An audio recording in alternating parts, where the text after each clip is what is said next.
मेरे YouTube channel में एक बार फिर से आपका स्वागत है। आज की क्लास में हम लोग भारतीय परिषद अधिनियम 1892 से प्रारंभ करेंगे। भारतीय परिषद अधिनियम 1892 क्या था, इसके क्या प्रावधान थे, फिर 1909, 1919, 1935 इन अधिनियमों की चर्चा भी हम करेंगे। देखिए, सबसे पहले हम भारतीय परिषद अधिनियम 1892 की बात करेंगे। बहुत ही महत्वपूर्ण अधिनियम इस मायने में माना जाता है कि इस अधिनियम से अंशतः संसदीय व्यवस्था का प्रारंभ हुआ था हमारे देश में, और साथ ही साथ पहली बार अप्रत्यक्ष रूप से ही सही मतदान देने का अधिकार, मतदान का अधिकार सबसे पहली बार दिया गया। तो एक बहुत ही महत्वपूर्ण चीज़ थी कि वोटिंग सिस्टम भले ही वो इनडायरेक्ट मैनर में था, लेकिन एटलीस्ट उसकी शुरुआत तो हुई। दूसरा एक महत्वपूर्ण प्रावधान ये किया है, जो हमारा केंद्रीय विधान परिषद, उस समय की जो केंद्रीय विधान परिषद या जिसे हम सेंट्रल लेजिस्लेटिव काउंसिल के नाम से जानते थे, उस लेजिस्लेटिव काउंसिल के अधिकारों में वृद्धि की गई, अर्थात उसको अन्य भी जो है कानून बनाने का अधिकार दिए गए। और साथ ही साथ उस समय जो केंद्रीय विधान परिषद में जो भारतीय थे, उन भारतीयों को बजट पर बहस करने का अधिकार दिया गया। बहुत महत्वपूर्ण चीज़ थी कि उन भारतीयों को बजट पर बहस करने का अधिकार दिया गया, प्रश्न पूछने का अधिकार दिया गया। अभी तक तो ये होता था कि भाई वो न तो बहस कर सकते थे, न प्रश्न पूछ सकते थे। तो समझ सकते हैं कि गुलामी का दौर कितना कठिन दौर हुआ करता था, जिस दौर में प्रश्न पूछने का भी अधिकार नहीं हुआ करता था। तो खैर 1892 के अधिनियम से कम उस समय भारतीय सदस्यों को बजट पर बहस करने, प्रश्न पूछने, ये सब अधिकार तो दिया गया था, लेकिन ये भी सीमित था। अर्थात अगर भारतीय सदस्य कुछ प्रश्न पूछ रहे हैं और उसका उत्तर अंग्रेजों के द्वारा दे दिया गया, और यदि भारतीय उस उत्तर से संतुष्ट नहीं है, तो भारतीय दोबारा उस पर प्रश्न नहीं पूछ सकते। अर्थात अनुपूरक प्रश्न या सप्लीमेंट्री क्वेश्चन वो नहीं पूछ सकते। तो कहीं ना कहीं प्रश्न पूछने का अधिकार दिया तो गया, लेकिन वो भी, उसको भी लिमिट कर दिया गया, उसको भी सीमित कर दिया गया था। साथ ही साथ मतदान का अधिकार नहीं था। आज हम अगर देखें तो हमारी संसदीय शासन व्यवस्था में बजट ही हो तो बजट पर भी जो है वो मतदान होता है। जितने भी जो है हमारे अनुदान की मांगें होती हैं, सब पर जो है बहस होती है, सब पर जो है चर्चा होती है। उस समय ऐसा ये प्रावधान जो है नहीं रखा गया। उस समय मतदान का भी जो है अधिकार भारतीय सदस्यों को नहीं दिया गया था। हाँ, तो इस मायने में ये अधिनियम जो है वो महत्वपूर्ण था कि अप्रत्यक्ष निर्वाचन प्रणाली जो है वो शुरू की गई थी, और कई सारी जो है समस्याएं 1892 के अधिनियम में थी। कई सारे प्रश्न जो है वो अभी भी अनुत्तरित थे, उन प्रश्नों के जवाब नहीं मिल पाए थे। कहीं ना कहीं 1892 का जो जो अधिनियम था, इस अधिनियम में कई सारी खामियां थी, और इसको लेकर भारतीयों में आक्रोश भी था। जाहिर सी बात है, वो होना ही था। इधर 1905 में लॉर्ड कर्जन ने जो है फूट डालो राज करो की नीति जो है वो प्रारंभ करती थी। उस समय जो है, आपको अगर भारतीय इतिहास के संदर्भ में थोड़ी जानकारी हो, तो बंगाल का विभाजन कर दिया गया था। बंगाल का विभाजन पूर्वी बंगाल और पश्चिम बंगाल दो पार्ट्स में जो है किया गया। और क्यों किया गया था, इसके पीछे जो है लॉर्ड कर्जन का तर्क ये था कि भाई जो बंगाल का पूर्वी हिस्सा है, इस पूर्वी हिस्से का विकास अच्छे से नहीं हो पा रहा। क्यों नहीं हो पा रहा है? क्योंकि बंगाल उस समय जो है एक बहुत बड़ा प्रांत हुआ करता था, और कर्जन का ये मानना था कि जो पूर्वी क्षेत्र है बंगाल का, उस पूर्वी क्षेत्र का विकास सही तरीके से नहीं हो पा रहा है। इसीलिए इस बंगाल को दो भागों, पूर्वी और पश्चिम बंगाल में डिवाइड कर दिया जाए। बेसिकली ये कर्जन की फूट डालो राज करो की नीति का एक हिस्सा था, क्योंकि लॉर्ड कर्जन को ये पता था कि जितनी भी क्रांतिकारी गतिविधियां हो रही हैं, इन क्रांतिक गतिविधियों की जड़ें कहीं ना कहीं जो है बंगाल में ज़्यादा है। बंगाल में ये क्रांतिकारी गतिविधियां जो है ज़्यादा फल फूल रही थी, ज़्यादा फैल रही थी, और इसीलिए लॉर्ड कर्जन ने बंगाल को दो भागों, पूर्वी और पश्चिम में डिवाइड करने का फैसला कर लिया था। तो उस समय जो है एक आक्रोश भारतीयों के मन में ये भी था कि इस तरह से जो है क्यों विभाजन कर दिया गया। उस समय 1892 में जो समस्याएं थी, 1892 के अधिनियम में, उन दोषों को दूर करने के उद्देश्य से भारत में जो उस समय क्रांतिकारी गतिविधियां बढ़ रही थी, उनको किसी तरह से कर्टन किया जाए। इन सब चीज़ों को लेकर उस समय मिंटो और मॉर्ले बेसिकली उस समय जो है भारत सचिव या सेक्रेटरी ऑफ इंडिया हुआ करते थे, और लॉर्ड मिंटो जो है उस समय भारत का वायसराय था। इन दोनों ने मिलकर जो है आपस में कुछ तो जो है गठबंधन किया, कुछ तो भी जो है बातें की, और ये सोचा कि किसी तरह से जो है भारतीयों में जो फूट है उसको और ज़्यादा जो है चौड़ा किया जाए, उसको और ज़्यादा गहरा किया जाए। और इस चीज़ को लेकर जो है उन्होंने आपस में विचार विमर्श करके और एक अधिनियम जो है वो लेकर आया, जिसको भारतीय परिषद अधिनियम 1909 या इसी को मॉर्ले मिंटो सुधार कहा जाता है। और आज हम भारत में जो भी ये जो है हिंदू मुस्लिम झगड़े लड़ाइयाँ ये सब देखते हैं, ये सब इसकी जड़ें कहीं ना कहीं इसी 1909 के भारत परिषद अधिनियम में दिखाई देती हैं। लॉर्ड मिंटो को भारत में सांप्रदायिकता का जनक कहा जाता है। He is the father of communalism in India, Lord Minto. क्यों था? क्योंकि ये जो अधिनियम है, इस अधिनियम में पहली बार सेपरेट इलेक्टोरल सिस्टम, या हम कहें तो पहली बार भारत में एक अलग से जो इलेक्टोरल सिस्टम था उसकी शुरुआत की गई, जिसे क्या नाम दिया गया था? तो उसे सांप्रदायिक निर्वाचन प्रणाली ये नाम दिया गया, है ना। तो एक सेपरेट कम्युनल इलेक्टोरल सिस्टम की शुरुआत जो है वो इस अधिनियम के द्वारा की गई थी। और ये सेपरेट कम्युनल इलेक्टोरल सिस्टम क्या था, या सांप्रदायिक निर्वाचन प्रणाली क्या थी? तो देखिए, उस समय जो है ये व्यवस्था की गई कि हिंदुओं और मुस्लिमों को लड़ाने के लिए एक ऐसी व्यवस्था की जाए जिस व्यवस्था में मुस्लिम व्यक्ति अगर चुनाव लड़ने के लिए खड़ा होता है तो मुस्लिम व्यक्तियों को वोट केवल और केवल मुस्लिम जनता देगी। अर्थात धर्म, भाषा, जाति के आधार पर जो है वो एक इलेक्टोरल सिस्टम खड़ा कर दिया गया। अब आज की डेट में अगर ऐसी व्यवस्था हो, आप सोचिए कि एमपी या एमएलए का चुनाव हो रहा हो और कोई मुस्लिम कैंडिडेट खड़ा हो और उस मुस्लिम कैंडिडेट को चुनाव में वोट देने का अधिकार केवल और केवल मुस्लिम जनता को हो, तो कैसा होगा? भारतीयों में जो हिंदू लोग हैं उनको कैसा लगेगा? उस समय अंग्रेज ये जानते थे कि अगर ऐसी व्यवस्था जो है वो लागू कर दी जाए तो निश्चित रूप से हिंदू जो है वो मुसलमानों से एक ईर्ष्या भाव रखने लगेंगे, या हिंदुओं को ऐसा निश्चित रूप से लगेगा यार मुसलमानों को जो है वो एडवांटेज दिया जा रहा है, उनको जो है वो लाभ दिया जा रहा है, और फिर हिंदुओं और मुसलमानों में जो है वो एक फूट पड़ेगी ही पड़ेगी। तो इसी उद्देश्य के साथ कि हिंदुओं और मुसलमानों के बीच जो ये एक फूट है इसको और गहरा किया जाए, इसी उद्देश्य के साथ जो है इस अधिनियम को लाया गया। और ये जो सेपरेट कम्युनल इलेक्टोरल सिस्टम जो है वो इसको जो है यहाँ पर इम्प्लीमेंट किया गया। और इसीलिए जो है लॉर्ड मिंटो के बारे में कहा जाता है कि लॉर्ड मिंटो जो है वो भारत में सांप्रदायिकता का जो है वो जनक था। अब भारतीय नेता जो गोपाल कृष्ण गोखले थे उनकी भी सिफारिशों को जो है इसमें स्थान दिया गया था 1909 के अधिनियम में। साथ ही साथ जो है 1909 का अधिनियम जो है वो इस मायने में भी महत्वपूर्ण माना जाता है कि उस समय जो है केंद्रीय और प्रांतीय विधान परिषद के सदस्यों की संख्या में जो है वृद्धि की गई, केवल ये दिखाने के लिए कि देखिए जो है हम आपकी जो है ज़्यादा भागीदारी इस शासन व्यवस्था में जो है सुनिश्चित करना चाहते हैं। इस उद्देश्य के साथ जो है केंद्रीय और प्रांतीय विधान परिषदों में जो है वो सदस्यों की संख्या में वृद्धि की गई। साथ ही साथ जो है उनके शक्तियों में भी जो है वृद्धि की गई। सत्येंद्रनाथ सिन्हा को जो है वायसराय की कार्य परिषद का पहला भारतीय सदस्य बनाया गया। कई सारी चीज़ें जो है इस तरह की गई जिससे भारतीयों को ये लगे कि हम शासन व्यवस्था में, अंग्रेज जो है शासन व्यवस्था में भारतीयों की भागीदारी जो है सुनिश्चित करना चाहते हैं। उस समय सदस्यों को बजट की विवेचना करने, लोकहित के विषयों पर चर्चा करने, अनुपूरक प्रश्न पूछने, ये सब अधिकार जो है वो दिए गए। अर्थात जो केंद्रीय विधायिका जो थी उसके अधिकारों में बहुत वृद्धि की गई, भारतीय सदस्यों के अधिकारों में भी वृद्धि की गई।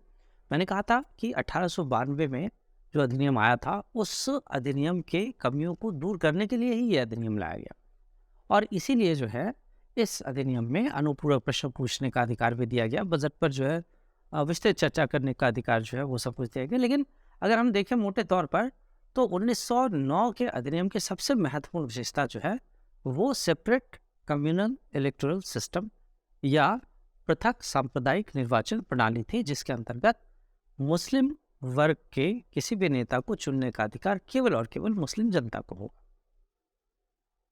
1909 के अधिनियम के बाद 1919 का भारत शासन अधिनियम, भारत सरकार अधिनियम जो है ये आया। क्योंकि उस समय जो है सांप्रदायिक निर्वाचन प्रणाली जो है वो लागू की गई थी, और इस सांप्रदायिक निर्वाचन प्रणाली को लेकर भारतीयों में जो है काफ़ी असंतोष था। साथ ही साथ जो है एक सुशासन की मांग जो है वो भारतीय कर रहे थे, वो उसकी पूर्ति नहीं हो पा रही थी।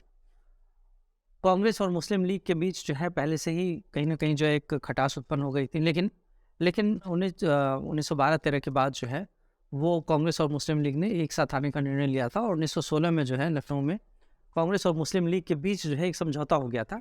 और उस समझौते से उत्पन्न परिस्थितियों में ब्रिटिश क्राउन को ये लग रहा था कि अब क्या किया जाए जिससे भारतीयों को जो है अपने पक्ष में किया जा सकता है। तो उन्हीं परिस्थितियों में जो भारत सचिव थे उस समय, है ना, एडविन सैमुअल मॉन्टेग्यू, इन्होंने 20 अगस्त 1917 को ब्रिटिश संसद में यह घोषणा की थी कि ब्रिटिश शासन का उद्देश्य क्या है। तो ब्रिटिश शासन का उद्देश्य उन्होंने कहा कि भारत में उत्तरदायी शासन की व्यवस्था करना है। उत्तरदायी शासन या रिस्पॉन्सिबल गवर्नेंस, इस शब्द का प्रयोग पहली बार जो है यहाँ पर किया गया। तो उत्तरदायी शासन की व्यवस्था करना, ये ब्रिटिश शासन या ब्रिटिश क्राउन का जो है उद्देश्य निर्धारित किया गया था। ये बात जो है ब्रिटिश उस समय जो है भारत सचिव जो मॉन्टेग्यू थे उन्होंने कहा था। और मॉन्टेग्यू ने ही उस समय जो भारत के वायसराय थे लॉर्ड चेम्सफोर्ड, इनके साथ मिलकर संवैधानिक सुधारों की अपनी एक योजना बनाई। उन्होंने कहा कि जिस तरह से जो है ये भारतीय आक्रोशित हो रहे हैं या भारतीय जितना जो है आंदोलित हो रहे हैं, इसको रोकने का एक तरीका ये हो सकता है कि हम इनको और कुछ अधिकार प्रदान करें। भले ही वो दिखावे के लिए हो अधिकार, लेकिन भारतीयों को ऐसा लगना चाहिए कि यार देखो अंग्रेज हमारे लिए कितना सोचते हैं, इन्होंने हमें जो है इतने अधिकार दिए हैं। और इस सोची समझी रणनीति के तहत एक और जो है उन्होंने, है ना, ये अधिनियम बनाया जिसे हम भारत सरकार अधिनियम 1919 या इसी को जो है मॉन्टेग्यू चेम्सफोर्ड सुधार के नाम से भी जानते हैं। इसे ही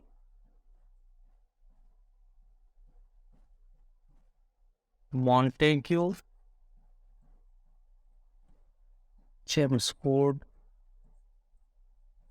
सुधार, तो मॉन्टेग्यू चेम्सफोर्ड रिफॉर्म्स के नाम से भी जानता है।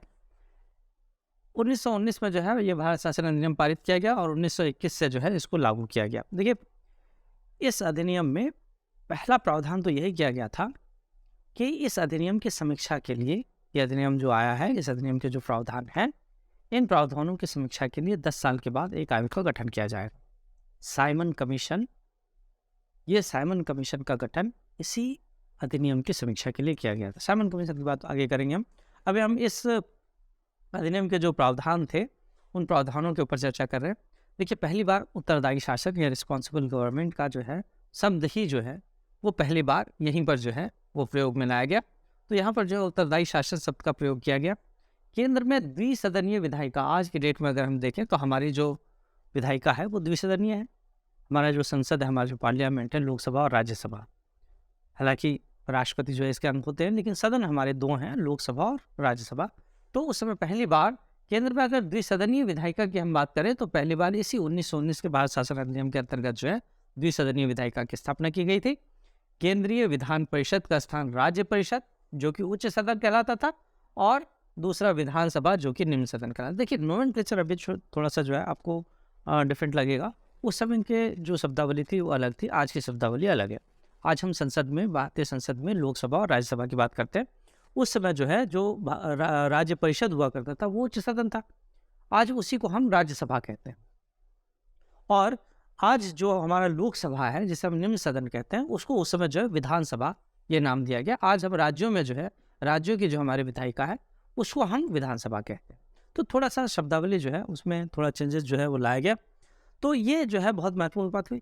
अब इस अधिनियम की जो सबसे महत्वपूर्ण विशेषता थी वो थी प्रांतों में द्वैध शासन की स्थापना।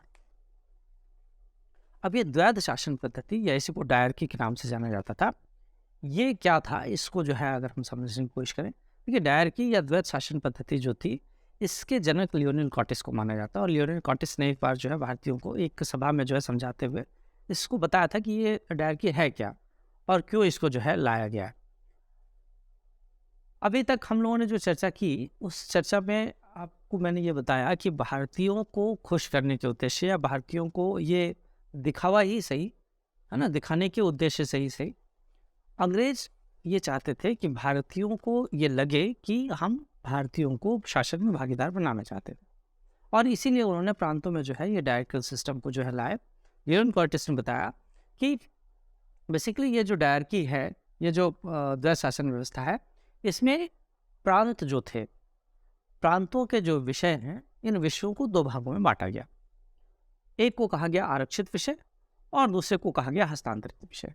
आरक्षित विषय या रिजर्व सब्जेक्ट्स, देखिए सबसे पहली बात जो है वो ये की गई कि जितने भी सब्जेक्ट्स होंगे जो प्रोविंशियल सब्जेक्ट्स हैं, प्रांतीय विषय हैं, अर्थात जिनका संबंध प्रांतों से है, उन प्रांतीय विषयों को दो पार्ट्स में डिवाइड किया गया। एक को कहा गया रिजर्व सब्जेक्ट्स और दूसरे को कहा गया ट्रांसफर्ड सब्जेक्ट्स।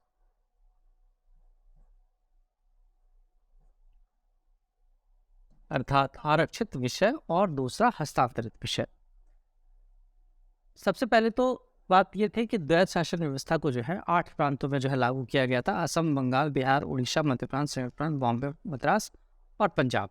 ये जो है 8 जो राज्य थे, 8 प्रांतों से जो हुआ करते थे उसमें लागू किया गया था। और प्रांतीय विषयों को 2 भागों में, रिजर्व और ट्रांसफर्ड 2 में बांटा गया।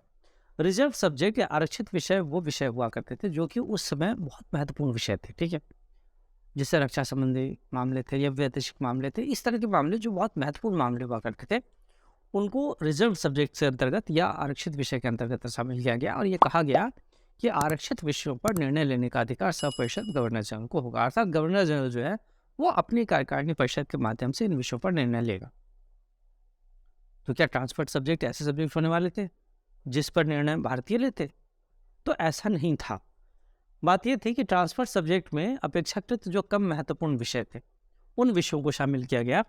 देखिए अगर हम देखें तो आरक्षित विषय में वैदेशिक मामले, राजनीतिक संबंध, डाक और तार, सार्वजनिक ट्रेन, संचार व्यवस्था, पुलिस, सिंचाई, दीवानी और फौजदारी कानून, कार्यप्रणाली, इन सबको शामिल किया गया। जबकि जो हस्तांतरित विषय थे उसमें कम महत्वपूर्ण विषय थे। शिक्षा है, स्वास्थ्य है, स्थानीय स्वशासन, भूमिका प्रशासन, चिकित्सा, जल संभरण, पुस्तकालय, संग्रहालय, ये जो बहुत छोटे छोटे विषय थे उनको जो है हस्तांतरित विषय में रखा गया।